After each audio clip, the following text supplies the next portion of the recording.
میں بچوں سے کہتا ہوں وقت کو غنیمت جانو میرے عزیز بچوں، جو اللہ نے تمہیں ماں باپ کی دولت سے نوازا ہے یہ دوبارہ نہیں ملتے۔ ایک بار ان کا جنازہ نکل جاتا ہے تو دنیا میں اندھیرا چھا جاتا ہے، پھر دوبارہ باپ کی جیسی کوئی چھت بھی نہیں ملتی اور ماں کی جیسا کوئی سایہ بھی نہیں ملتا۔ یہ یاد رکھنا ہمیشہ۔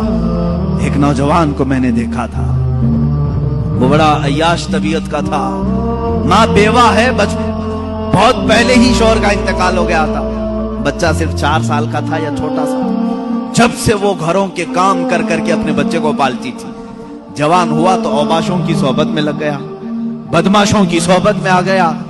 ماں کو اب اس سے بڑا دھچکا اور کیا لگے۔ ایک دن آئی تھی میرے پاس روتے ہوئے، کہا غضب ہو گیا، زندگی نے پہلے ہی میرے سے شوہر کی جدائی، اور میں نے ایسے ایام کاٹے کہ لوگوں کے جھوٹے برتن دھوئے اس امید پر کہ ایک بیٹا ہے جوانی میں، یہ جب پہنچے گا تو میرے بڑھاپے کا سہارا ہوگا۔ لیکن مفتی صاحب ایسا ہو گیا کہ میرا بیٹا بدماشوں کی صحبت میں چلا گیا، اب میرا وہ آخری سہارا بھی ختم ہے، میں کس کے پاس جاؤں۔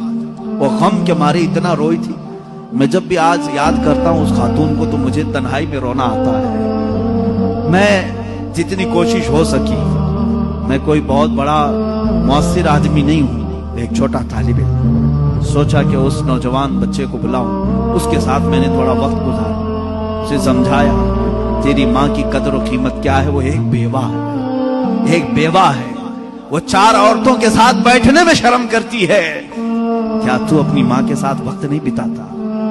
دنیا میں تیرے دوست ہوں گے، تجھے دوست چھوڑ کر کے جائیں تو تجھے کتنی تکلیف ہوتی ہے۔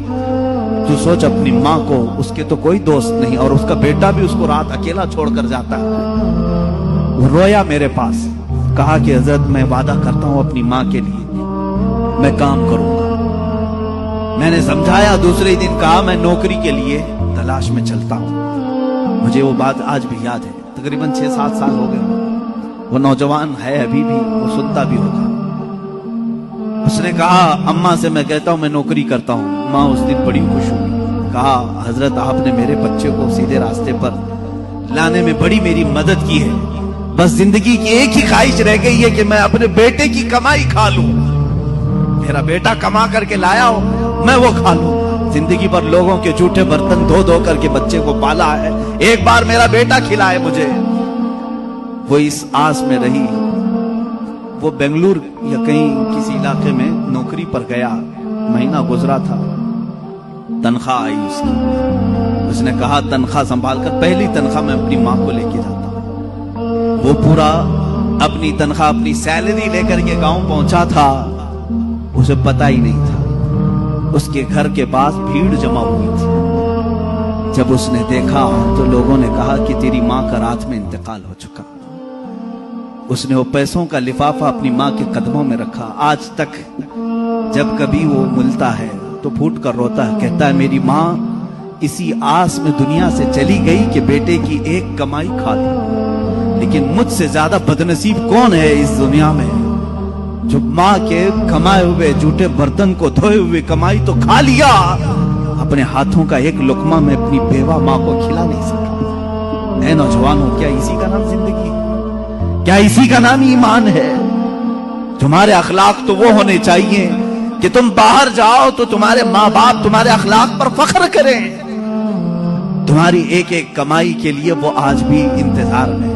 ایک بات یاد رکھنا، ماں باپ لالچی نہیں ہیں تمہارے، لیکن صرف ان کی خواہش یہ ہوتی ہے کہ بیٹا اپنے پیروں پر کھڑا ہو جائے۔ جب مرغی اپنے چوزوں کو خود کھاتے ہوئے دیکھتی ہے تو خوش ہو جاتی ہے، پہلے چونچ سے دانے توڑ توڑ کے کھلاتی رہتی ہے، لیکن جب بچے کھانے کے لائق ہو جاتے ہیں تو خوش ہوتی ہے۔ کیا تمہارے ماں باپ کو اتنی بھی خوشی نہیں دینا چاہتے ہو؟ آج اتنا بھی انہیں سکون نہیں دینا چاہتے؟ جنہوں نے ماں باپ کے ساتھ بدتمیزیاں کی ہیں انہوں نے دنیا میں اپنی جہنم خریدی۔ اللہ کے نبی صلی اللہ تعالیٰ علیہ وسلم سے کسی نے پوچھا ماں باپ کیا ہیں؟ حضور نے فرمایا وہ تیری جنت بھی ہے تیری دوزخ بھی ہے، وہ تیری جنت بھی ہے تیری دوزخ بھی ہے۔ جس نے ماں باپ کے ساتھ برا سلوک کیا اس نے دنیا میں دوزخ خرید لی ہے۔ اللہ کے نبی صلی اللہ علیہ وسلم نے یہاں تک فرمایا میں تو چاہتا ہوں کہ جس گھر میں والدین کا نافرمان ہو اس کے گھر کو آگ لگا دوں، دنیا میں آگ لگا دوں۔ یہ بات یہاں سے نکلی تھی کہ تم امت مصطفیٰ ہو، میرے آقا کے اخلاق تو یہ تھے، عام خاتون جو دنیا کی ہے، مدینے کی گلیوں میں بوڑھی عورت ہے، پھٹے کپڑے ہیں، الجھے بال ہیں، اس کی بات سننے کے لیے پورے کائنات کا آقا کھڑا ہو سکتا ہے، تو ہے میرے عزیز تم اپنی ماں کے لیے تھوڑا سا وقت نہیں نکال سکتے؟ اپنی ماؤں کے پاس وقت گزارو۔ میں سمجھتا ہوں دنیا کا عظیم وقت ہے، دنیا کا عظیم وقت ہے۔ میں بھی آج اپنی ڈائری میں نے لکھا ہے، میں نے بہت ساری جگہوں پر تعلیم حاصل کی ہے، مدرسوں میں پڑھا ہوں، حفظ قرآن ہوا ہے، عالم پڑھے ہیں یا مفتی کورس کیے ہیں، جہاں جہاں وقت گزارے ہیں، لیکن میں نے محسوس کیا ہے میری زندگی کا سب سے قیمتی وقت وہ ہے جب میرے باپ بیمار تھے اور میں ان کے قدموں میں بیٹھا رہا، ان کی آخری نصیحتیں سن رہا ہوں۔ اس سے بہتر وقت ہماری زندگی میں نہیں آیا۔ ایک میرے استاذ گرامی، مرشد گرامی کے پاس گزارا ہوا وقت، وہ میری زندگی کا لب لباب ہے، حاصل کلام ہے۔ میں سمجھتا ہوں میری نجات کا کوئی ذریعہ ہے تو یہی تو وقت ہے، باقی تو میں نے بھی دنیا میں کوئی اچھا کام نہیں کیا۔ لیکن میرے عزیزو یاد رکھو، تمہارے پاس، تمہارے والدین کے پاس گزارا ہوا تھوڑا وقت تو ہونی چاہیے۔ خوش کرو ان والدین کو، اور یہ بھی یاد رکھنا آج وہ تمہارے والدین ہیں، کل تم کسی اور کے والدین بننے والے، کل تم بھی باپ بنو گے، تمہارے سامنے بھی تمہارے بچے آئیں گے، اور تم اس وقت درد کی سسکیاں لیتے رہو گے۔